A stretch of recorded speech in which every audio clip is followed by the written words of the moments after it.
আসসালামু আলাইকুম রহমতুল্লাহি বারাকাতুহু। শুভ সকাল, রমজানের মোবারক। আজকে শুক্রবার, পবিত্র জুমার দিন।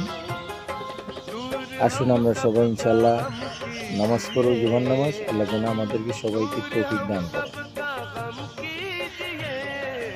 আমরা রোজা রাখবো, 5 ওয়াক্ত নামাজ পড়ব, ইফতার করব, ছেহরি খাবো ইনশাআল্লাহ। আল্লাহ যেন আমাদের সবাইকে তৌফিক দান করে। আমাদের গরিবের জন্য হজের দিন শুক্রবার। আসুন আমরা সবাই ইনশাআল্লাহ নামাজ পড়তে যাব। রমজানের মাস, বরকতের মাস, রহমতের মাস, মাগফিরাতের মাস, গুনাহ মাফের মাস। আল্লাহ যেন আমাদেরকে গুনাহ মাফ চাওয়ার তৌফিক দান করেন। আমাদের রুজি রোজগারের মাস, আমাদের ইবাদতের মাস।